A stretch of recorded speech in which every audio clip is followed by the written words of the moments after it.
Welcome back to Jay's Smokehouse and the History of Cannabis Series Extended, Episode 8, The First War on Cannabis and How Cannabis Prompted the Age of Exploration, or otherwise commonly known as the Age of Discovery.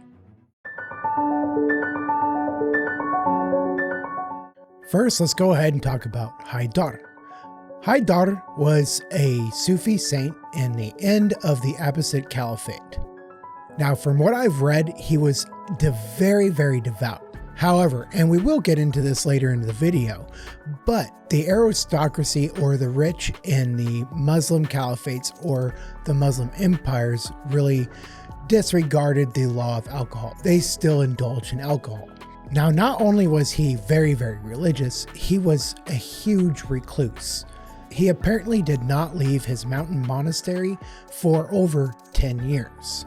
And so, as the story goes, one day he wanted to get away from the very few disciples that he had around him. So he went on a stroll. And then when he came back, he was actually elated. He was happy. He invited all of his disciples into his room and was just very kind to them and nice. And so, obviously, they were very perplexed and asked him what on earth happened that made him so elated and so happy.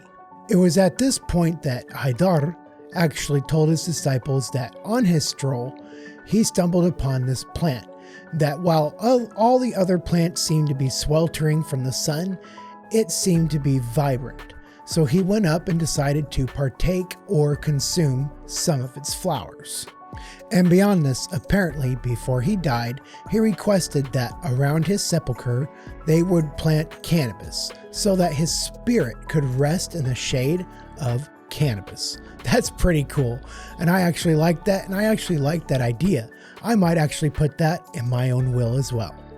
And this is actually apparently how hashish became a sacrament to the Sufis, or at least this specific sect. It's even said that they called it the wine of Haydar. And so that is what hashish was called by them, the wine of Haydar. Now, in the Quran, like I said, it forbids alcohol specifically, but it does not say anything against cannabis. And again, like I said before, the rich or the prominent in the Muslim empires, they still indulge in alcohol. However, hashish was seen as the poor man's alcohol or the poor man's drug. But to be honest, I think they won out on that one. Now here's a couple of quotes I've seen from, they say, Turkish poets at the time. Hashish is the friend of the poor, the dervishes, and the men of knowledge. That is, all who are not blessed with the earthly goods and social power. Do not listen to what the critics may say with respect to it. They want to keep you away from it. Disobey any old censor. Now this right here really seemed to resonate with me with the Woodstock movement or the movement of the 60s. It seemed like deja freaking vu to me. And let me tell you, before we go on, the deja vu or the similarities do not stop here. Now, just really quickly, I'm getting ready to call this bong, but in the past I've said bang, and that was the incorrect pronunciation, and I apologize for that. It is actually bong. But anyway, bong and hashish have many references in the book or the compilation of 1001 Nights. Now, like I said, 1001 Nights is a collection of stories, and they range from the 11th century all the way to the 18th century. But hashish is mentioned quite a few times. However, there is so much on these writings that it would need to be an episode in and of itself. So if anyone is interested in an episode of the 1001 Nights, please let me know in the comments.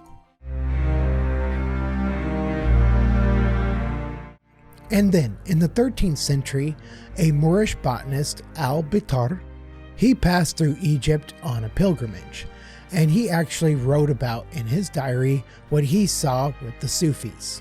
people who use it habitually proved its pernicious effect. It enfeebles their minds by carrying them maniac affections. Sometimes it even causes their death. I recall having seen a time when men of the vilest class alone dared to eat it. Still, they did not like the name Hashishin applied to them. Man, this guy sounds like a piece of work, doesn't he? My goodness. Now, the war that we've seen on drugs recently in the world has been sickening. But honestly, it seems like it pales in comparison to this first war that I have read about. Really quick, I don't want to go into this very much, but let's just think about the mind-freeing effects of cannabis, how much it makes you think and question. And that seems to be one reason why it is attacked so much. Now, the first war on cannabis happens in Cairo. Now, I have not seen any pronunciations of this name, so please correct me or let me know if I'm saying it incorrectly. This would be Sudan Shakumi, an emir at the time, who decided that he wanted to try to abolish cannabis. So what he did was he started rounding up cannabis growers and either imprisoning them or just straight executing them. Now, that's pretty barbaric that he would just straight kill these growers of cannabis. However, what I find so atrocious is what they did to those just using cannabis, those smoking or consuming cannabis in some way. They had their teeth forcefully removed, and I mean violently removed, basically in the center of town, where everyone could watch or were forced to watch. Regardless of their greatest efforts to be barbaric and try to stomp out cannabis usage, there was so much defiance, and it actually had much more adverse effects on society than it had any type of good effect. And one reason we know this is from an Egyptian historian, Al-Marqizi, and he wrote, "As consequence, general corruption of sentiments and manners ensued. Modesty disappeared. Every base and evil passion was openly indulged in, and nobility of external form alone remained in these infatuated beings." Now we move to the Age of Exploration, or the Age of Discovery in Europe. Now, what did cannabis have to do with the Age of Exploration? And the answer is hemp sales. Now, before hemp fiber sales, the common fiber for sales was flax. Now, these were great, but for a very limited amount of time. Apparently, at least how I understand it, was that flax sales would deteriorate within just a matter of months. Being on the ocean, the salt water really deteriorated these flax sales so quickly. However, hemp sales can withstand the salt water so much better, which prompted them to be able to go much longer distances. And so that is how cannabis really played a role in the Age of Discovery, or the Age of Exploration. Now, sure, apparently Leif Erikson found North America before Columbus. However, I've also seen that apparently the Vikings also were using hemp much earlier than thought. So they might have also had hemp sails and hemp ropes before Europe.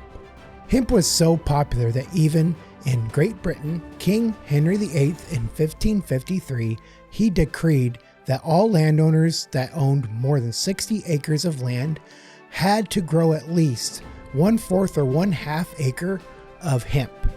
And even beyond that, his daughter, Elizabeth I, apparently took it one step further and even fined those who did not grow hemp.